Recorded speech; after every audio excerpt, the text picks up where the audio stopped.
SER Podcast. En la cadena SER, Hora 25. Aimar Bretos.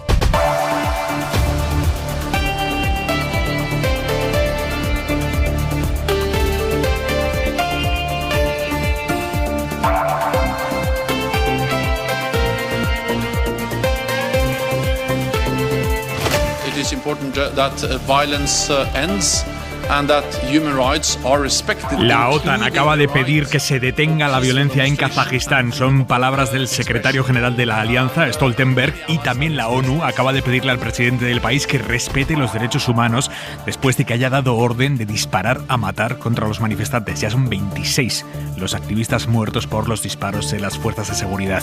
Les vamos a contar esta noche en Hora 25 qué está pasando allí en Kazajistán, por qué se está desestabilizando de semejante manera ese país que es el noveno más grande del mundo y estratégico además por sus reservas de gas y petróleo. Antes les vamos a contar el fiasco que está siendo la estrategia a la que se abonaron algunos presidentes autonómicos aquí en España, estrategia de intentar recontratar a sanitarios jubilados ahora que las cosas se están poniendo feas en los sistemas de salud.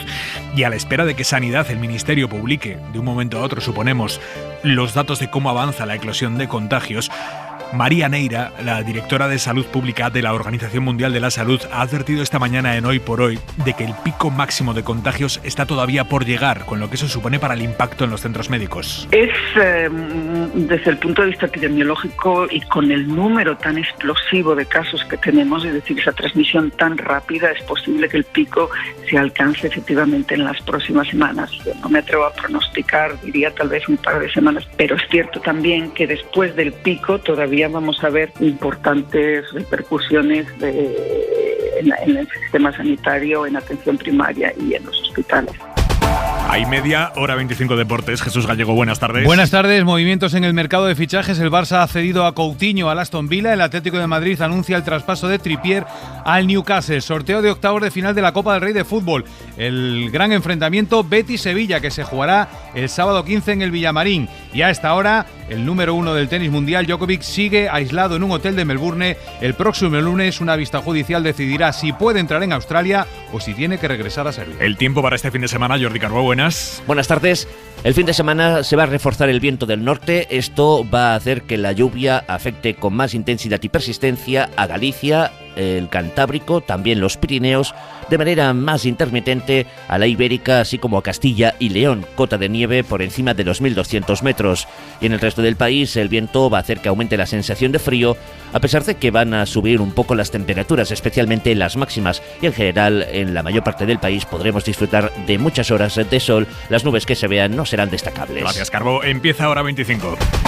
Con una noticia que acabamos de conocer, hay ya fecha para la aprobación de una de las leyes fundamentales de esta legislatura, que es la Ley de Vivienda, que va a abordar la regulación del precio del alquiler en zonas tensionadas o las bonificaciones para incentivar a los pequeños propietarios para que bajen los alquileres a sus inquilinos. El Consejo de Ministros la aprobará definitivamente no este próximo martes, sino el que viene. Carolina Gómez, buenas tardes. Sí, ¿qué tal? Buenas tardes, Aimar. La Ley de Vivienda irá al Consejo de Ministros para una segunda lectura el próximo 18 de enero, según informan a la SER fuentes del Gobierno. El compromiso del Ejecutivo era que la ley llegase al Congreso antes de finales de año, pero no se pudo cumplir ese compromiso porque faltaba el informe preceptivo, que no vinculante, del Consejo General del Poder Judicial. Aquí en la SER contamos ya que se iba a producir ese retraso porque el Consejo General del Poder Judicial no tenía previsto debatir el informe de la ley antes del Pleno de enero. La Ley de Vivienda, que es la primera ley de vivienda de la democracia, pactada tras un año de negociaciones y de tensiones entre el PSOE y Podemos, espera garantizar el acceso a la vivienda de los colectivos más vulnerables con el fomento del parque público de vivienda y limitará, como dices, los precios de los alquileres en las zonas más tensionadas, además de introducir bonificaciones para incentivar a los propietarios a ofrecer precios más asequibles. El texto, como decimos, se aprobará en Consejo de Ministros el próximo 18 de enero y de ahí se remitirá al Congreso de los Diputados para su tramitación y la negociación con los grupos parlamentarios. Gracias, Carolina. Buenas tardes. Y tenemos a esta hora novedades también sobre la red desarticulada en Madrid, una red que se dedicaba a explotar sexualmente a chicas menores de edad, por lo menos tres de ellas tuteladas por la Comunidad de Madrid. Según hemos sabido, entre los detenidos están incluso los padres de algunas de esas adolescentes abusadas que colaboraban o al menos permitían el abuso sexual de sus hijas menores de edad. Y termina la semana sin que la Comunidad de Madrid, sin que el gobierno de Isabel Díaz Ayuso haya explicado por qué mintió en un primer momento, por qué el gobierno de Madrid dijo el lunes que las chicas no estaban bajo la tutela de la comunidad, las chicas abusadas, cuando hemos terminado sabiendo que por lo menos 3 de esas menores, niñas adolescentes abusadas sexualmente, sí estaban bajo la tutela de la Comunidad de Madrid. Por lo menos 3. Y el gobierno de Isabel Díaz Ayuso empezó la semana diciendo que no. Elena Jiménez. Buenas tardes. La Comunidad de Madrid nos reconoce que 3 están tuteladas, pero según hemos podido saber, 2 adolescentes más dependen también de la protección de la Administración regional. El relato de esta historia de violaciones a 10 menores por parte de una red que las prostituía y les hacía consumir y vender droga se supo el lunes. Entonces el Gobierno regional mandó el mensaje a los medios de comunicación de que no estaban tuteladas por la Administración. El miércoles reconocían a esta emisora que 3 sí lo estaban y ahora toda la oposición, incluido Vox, han pedido la comparecencia de la consejera. Estos son los portavoces de Políticas Sociales de Más Madrid y Unidas Podemos. También es muy preocupante que el Gobierno haya tenido más prisa en negar que cualquiera de las niñas estuvieran bajo su custodia, lo cual es falso, que en interesarse por el estado de estas menores. Porque nos parece indigno que durante estos días la Comunidad de Madrid haya incluso llegado a decir que no estaban tuteladas por la Comunidad de Madrid y cuando la policía ha dicho que sí han tenido que recular. La consejera responsable de los centros de menores solo ha dicho en Twitter que dará explicaciones.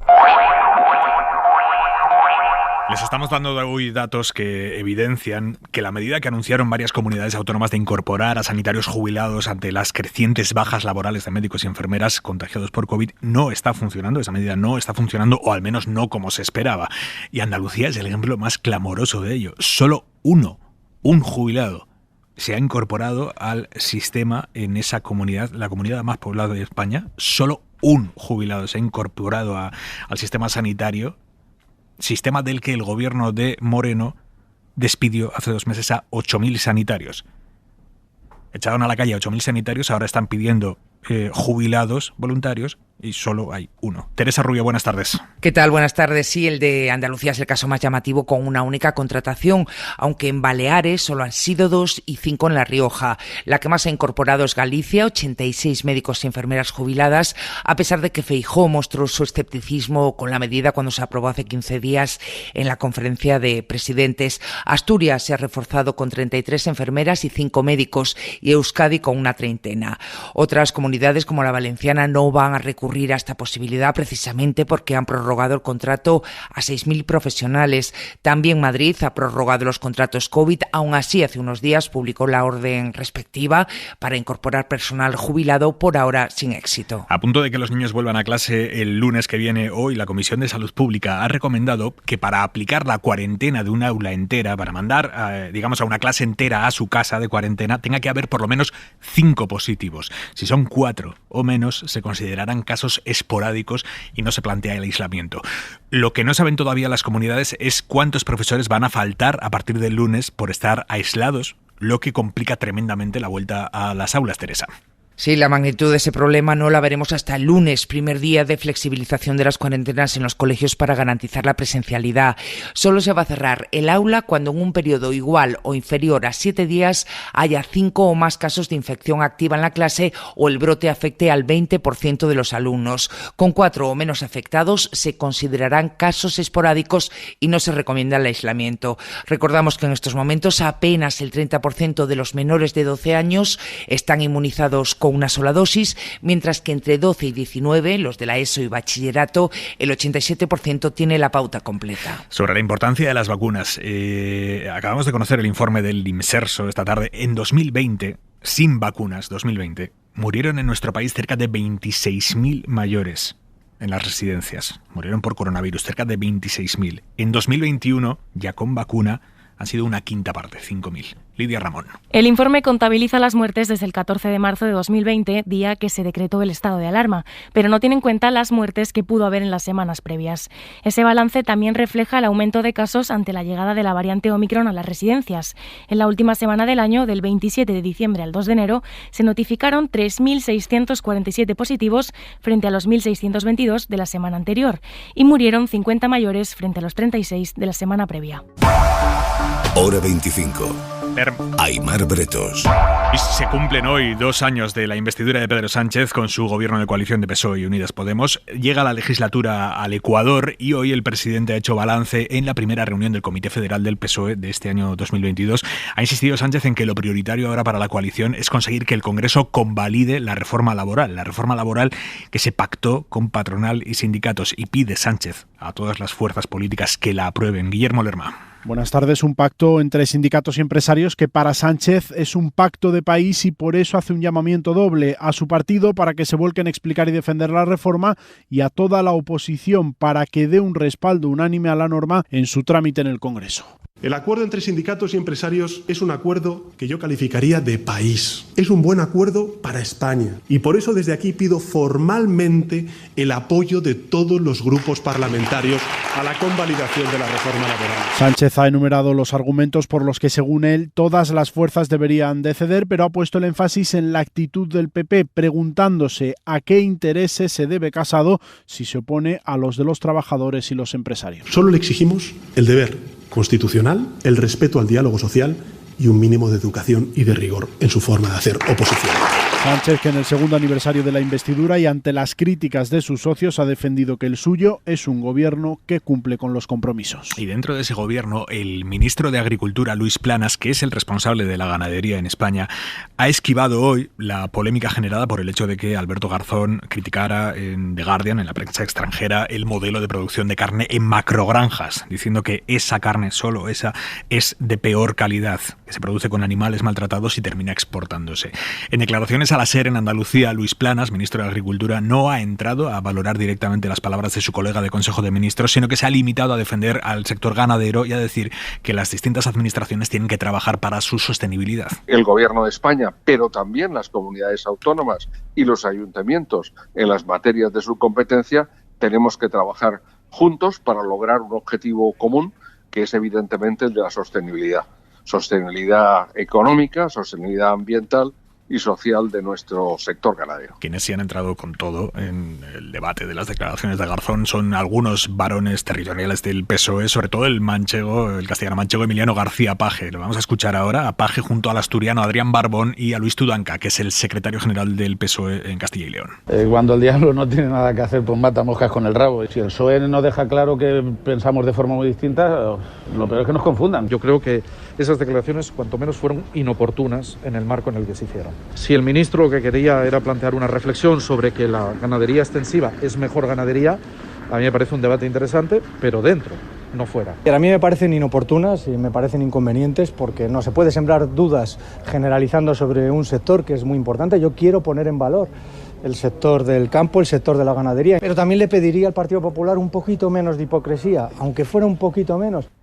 Esta noche vamos a hablar aquí en Hora 25 con esta última, a quien escuchábamos, a Luis Tudanca, el secretario general del PSOE en Castilla y León. Vamos a hablar, entre otros temas, acerca de que ha marcado esta semana de precampaña hacia las autonómicas del próximo 13 de febrero. Elecciones a las que el PP acude temeroso de cómo de grande puede ser el mordisco que le meta Vox. Considerable, según algunas encuestas. Mariela Rubio. Vox y el Partido Popular pelean en Castilla y León por capitalizar la representación del mundo rural y sus demandas. Y en esta polémica los de Casado no quieren dejar ni un resquicio a los de Abascal, que al igual que hiciera ayer el PP, también han emprendido una ofensiva parlamentaria contra el ministro de Consumo. En Génova se teme la fuerza de Vox de cara a las elecciones de Castilla y León, ya que cabalga las encuestas sin ni siquiera haber designado candidato. De ahí que los populares celebren que en los debates electorales Vox vaya a quedarse fuera. Al no tener grupo parlamentario, solo tener un procurador en Cortes, no podrá debatir con Mañueco, como tampoco lo hará Unidas Podemos. Serán debates a 3, en los que participarán solo Mañueco por el PP, Tudanca por el PSOE e Igea por Ciudadanos. Vox anuncia que recurrirá ante la Junta Electoral. Правоохранительным органам и армии Es el presidente de Kazajistán en una comparecencia en la que ha dado la orden a las fuerzas de seguridad de disparar sin previo aviso a los manifestantes que llevan desde el domingo protestando contra el régimen kazajo. Quien no se rinda será destruido, es lo que ha dicho el presidente, que cuenta ya con el apoyo de tropas rusas desplegadas en esta crisis. Las autoridades del país han informado de que 26 manifestantes han sido ya liquidados, usan esa palabra, liquidados, y afirman que también han muerto 18 miembros de las fuerzas de seguridad. Hay casi 4.000 detenidos. Informa desde Moscú Javier González Cuesta. El presidente de Kazajistán ha ordenado a sus fuerzas de seguridad que disparen sin previo aviso. En el quinto día de protestas en la exrepública soviética, Kassym-Jomart Tokayev ha pronunciado un mensaje a la nación. El mandatario aseguró que detrás de las manifestaciones hay bandas organizadas y prometió que acabará pronto con ellas. Las protestas, que comenzaron el 2 de enero por el encarecimiento del gas para los coches, pronto se hicieron generalizadas en todo el país. Según las cifras del gobierno, en los enfrentamientos han muerto 26 manifestantes y 18 miembros de las fuerzas de seguridad, a lo que se suman cientos de heridos y más de 3.800 detenidos. Tokayev, que ha tomado el control de su Consejo de Seguridad, ha pedido ayuda al Kremlin, que junto con otros aliados de la Organización del Tratado de la Seguridad Colectiva ha enviado 2.500 soldados a Kazajistán para respaldarle. Dentro de 30 años, el número de personas que sufren demencia en todo el mundo podría triplicarse. Son datos de un estudio que ha publicado hoy la revista científica The Lancet, y en España la cantidad de enfermos con algún tipo de demencia también está aumentando progresivamente. Según la Sociedad Española de Neurología, 800.000 personas tienen Alzheimer en nuestro país. Javier Gregory. Es ya la 7ª causa de muerte en todo el mundo, porque en el último año 57 millones de personas sufrían algún tipo de demencia, como la enfermedad de Alzheimer, dolencias neurológicas que son incurables. Sin embargo, el consumo de tabaco, la obesidad y los altos niveles de azúcar en la sangre multiplicarán todavía por 3 los casos de demencia de aquí al año 2050 en todo el mundo, alcanzando los 153 millones de personas afectadas a mediados de este siglo. Este es el duro pronóstico del mayor informe científico sobre el impacto de la demencia en 200 países y que ha sido elaborado por un equipo internacional de investigadores coordinados por la Universidad de Washington. Pero la buena noticia es que la mayoría de los factores de riesgo son evitables, por ejemplo, con una buena alimentación. En 2021 murieron en carretera 1.000 personas en España, 1.004 personas, una cifra que sigue siendo altísima pese a que es el segundo mejor dato desde que hay cifras, y el primero es 2020. Cuando estuvimos 2 meses metidos en casa sin poder salir y varios más sin poder hacer viajes largos por España. El ministro del Interior, Fernando Grande Marlaska, ha presentado hoy el balance de las carreteras en 2021. Habla de datos positivos. Estamos ante, ya sabéis que no me gusta utilizar esta palabra, pero bueno, en datos, el mejor año de la serie, con una reducción del número de fallecidos, de muertos de un 9% respecto al año 2019. Y aún así, el grupo de edad donde más se ha incrementado la siniestralidad es el de entre 15 y 24 años, ha subido un 23%, y el 26% de los muertos en accidentes de coche o furgoneta no llevaba puesto el cinturón, el 26%. Además, los más perjudicados siguen siendo los usuarios vulnerables, los peatones, ciclistas, motoristas, que suponen un 38% de las víctimas. Y hoy ha muerto a los 94 años, lo hemos sabido esta tarde, Sidney Poitier, el primer actor negro que ganó un Oscar, símbolo de la lucha por los derechos civiles en Hollywood, medio centenar de películas a sus espaldas y más de medio siglo de carrera. Adivina quién viene a cenar esta noche o Rebelión en las aulas. Pepa Blanes. El actor es un hito en la cultura popular americana, rompió tabúes en cada papel que interpretó. De hecho, fue el primer actor negro en besar a una blanca, en convertirse en estrella, en ganar un festival y en ganar el Oscar por Los lirios del valle.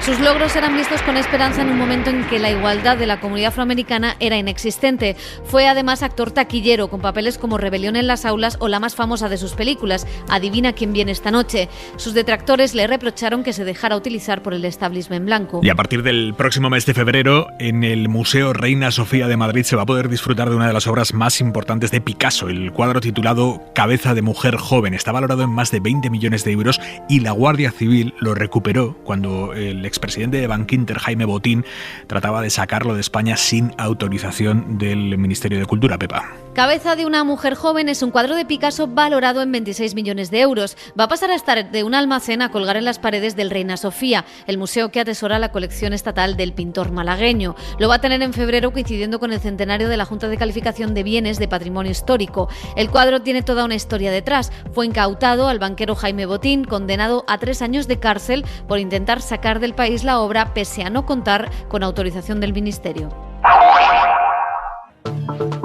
La mirada de Xavier Vidal Folk. Mientras digerimos plácidamente el roscón de Reyes, ocurren cosas horribles. Miren al bajo vientre de la antigua Unión Soviética, Kazajstán. Ahí disparan a matar.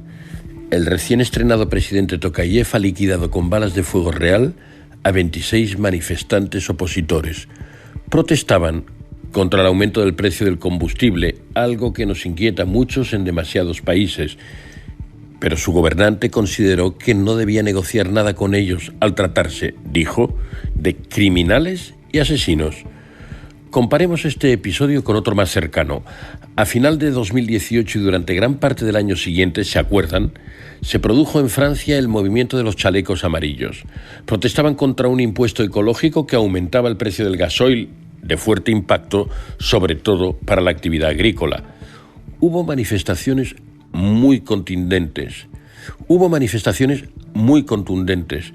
y respuestas policiales más que rotundas. Algunos, demasiados, perdieron un ojo o incluso la mano. Hubo también una decena de muertos. Se debieron a los excesos o los abusos policiales, a veces entroncados y en respuesta a los excesos y abusos violentos de los manifestantes. Pero no hubo un presidente que ordenara fríamente disparar a matar y liquidar así por la brava a 26 manifestantes en una sola jornada.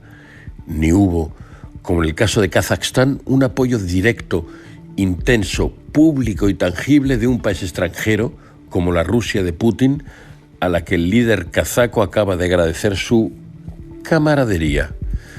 Así que la democracia liberal actúa a veces de forma excesiva y abusiva y torpe, como ocurrió con Emmanuel Macron.